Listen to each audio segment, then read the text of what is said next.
summer, siguro gusto mong mag-beach o gusto mong mag-Baguio. Pero kung kulang po ang budget, naku, malaki ang problema mo.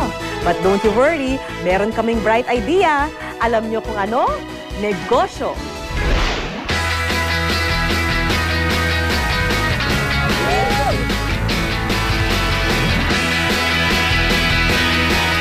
Nakapapasong sikat ng araw.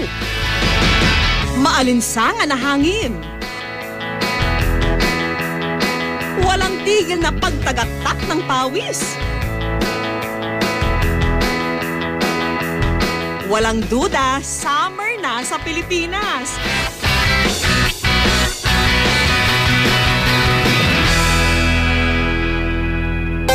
Sa ganitong tag-init, may mga negosyong pwedeng samantalahin. First up, ang isa sa fashion must-haves this season, ang stylish summer bag. Sa damit, sabi ko, teka, mas maganda kung may bag tong katero, no? So sabi ko, try ko gumawa ng mga bags lang. Dating empleyado si Jay, pero noong taong 2007, nagdesisyon siyang mag-full-time sa sariling negosyo. Para partneran ang naumpisahan ng business na ready-to-wear clothes, naisipan niyang gumawa ng mga bag. Sa puhunang 5,000 piso, nakabili na si Jay ng mga materyales.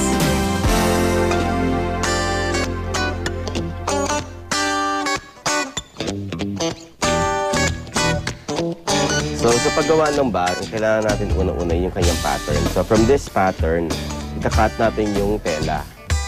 Yan, so ito na yung pattern niya. From dito sa pattern, dali natin sa tahian. So ito na siya ngayon. So ngayon, tinatahilan ni Ate Aida yung bag, binubuo na niya. Pag na-assemble na yung bag, ito na yung magiging itsura niya. So, ito na yung finished product niya. Sa unang salang, nakagawa siya ng 20 pirasong bag na binenta niya sa halagang 600 pesos kada piraso. Kaya ang puhunang 5,000 pesos, higit na dumoble sa halagang 12,000 pesos. Kung i-deposit mo yung 5,000 mo sa bangko, hindi manganganak ng 7,000 yun in 1 month. Eh. Sabi mo, 1 month ko nabenta yung bags, no? So, doon. So, yung mga kinita ko noong una, pinambili ko ulit ng mga bagong materyales. Ulit, kakabili na rin ako ng mga makina. Unti-unting nadagdagan ang puhunan ni Jay hanggang sa lumaki ang ginagawa niyang bag collection. Hanggang sa nag-start ako from 5,000, hanggang from synthetic, na ako, leather na ako ngayon. Sa leather naman, mas malaki talaga kikitain, no? Sa ngayon, ang dami na. Kung ano yung uso ngayon na bags, ginagawa ko na din.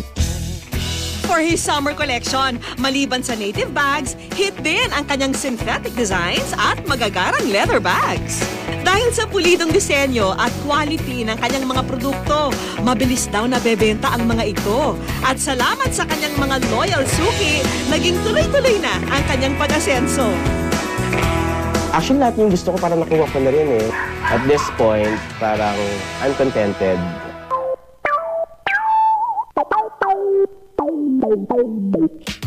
Iba naman ang diskarte ng batang entrepreneur na si Jella.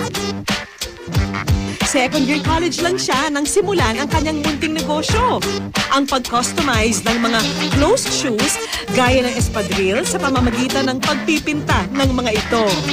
Pag summer, hindi na lang siya flip-flops. Kasi with flip-flops, hindi ka naman pwedeng magpunta sa kahit saan.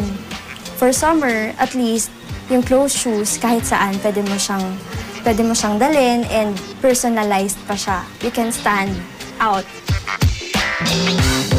Sa halagang 350 hanggang 650 pesos, pwede na raw umpisahan ang personalized shoe business.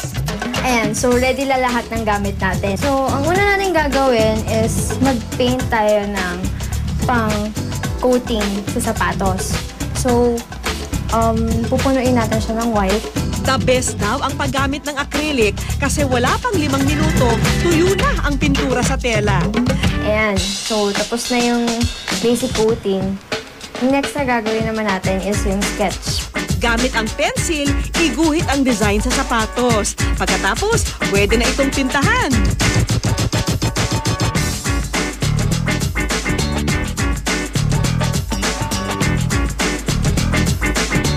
Depende sa design. 2 hanggang 5 oras ang nilalaan ni Jella sa pagpinta ng isang pares ng sapatos. Pero sulit naman daw ang pagod dahil ang bawat pair of personalized shoes nabebenta sa halagang 600 hanggang 1,500 pesos. Nakatulong siya, definitely, kasi during college, hindi naman laging kailangan humingi ka sa parents mo. And then, syempre, pag may kailangan kang bilhin, lalo na sa course ko, may mga kailangan materials na bibilin. Ayun, nakatulong siya pag bibilin ako mga materials. Kaya naman ngayong graduate na si Jella, itotodo na raw niya ang pagpapalago ng negosyo. At sa pagpasok ng summer ngayong taon, laking tuwa raw niya sa natatanggap na mga order mula sa kanyang website at sa mga sinalihang bazaar.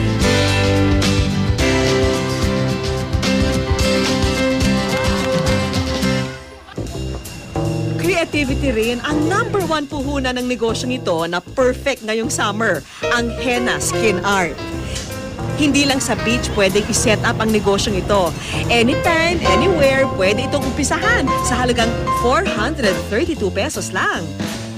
Maliban sa talento sa pagde-design, kailangan ng lalagyan at syringe para sa henna tattooing, na madali lang gawin sa pamamagitan ng pagtitimpla ng tubig at nabibiling henna powder.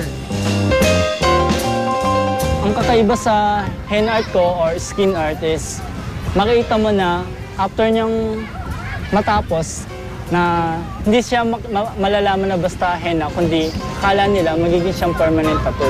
Ang skin art ang main source of income ni Revelation ngayong summer. Simple lang daw kasi ang mga kailangan at mura pa ang puhunan. Sa 10 grams na henna powder, makakagawa na raw ng 3 bote ng henna ink. Bawat bote ay nakakagawa ng hanggang 30 designs na nagkakahalaga ng 80 hanggang 800 pesos each. Paalala lang din, may ilang tao rin na may allergic reaction dito, kaya dapat pa rin maging maingat. Kung type mo namang pasukin ang mas makulay na mundo ng face painting, medyo mas malaki ang puhunan na aabot sa 4,000 pesos. Kakailanganin ng iba't ibang kulay ng professional face paint, eyeshadow, at mga brush para makapagsimula. And then sa mga face paint ko, high quality siya, galing sa ibang bansa na highly pigmented siya. And then, face and body makeup talaga siya. At dahil doon, may iwasan ng skin allergy at irritation. Mahalagang mag-invest sa mga brand na safe at hypoallergenic dahil madalas ginagawa ang skin art sa maseselang balat ng mga bata. Pero don't worry, agad naman daw mababawi ang puhunan dahil maaring kumita ng 1,500 pesos sa 3 oras lamang na unlimited face painting sa isang children's party. Ang pagpasok ng tag-init ay hudyat din ng pagsulpot ng sari-saring mga raket at negosyo. Kaya ilabas na ang natatagong talento at simulan na ang business na trip nyo. Malay nyo, pasukin din kayo ng swerte at maging hit kayo hindi lang ngayong tag-init, kundi pati na rin all year round.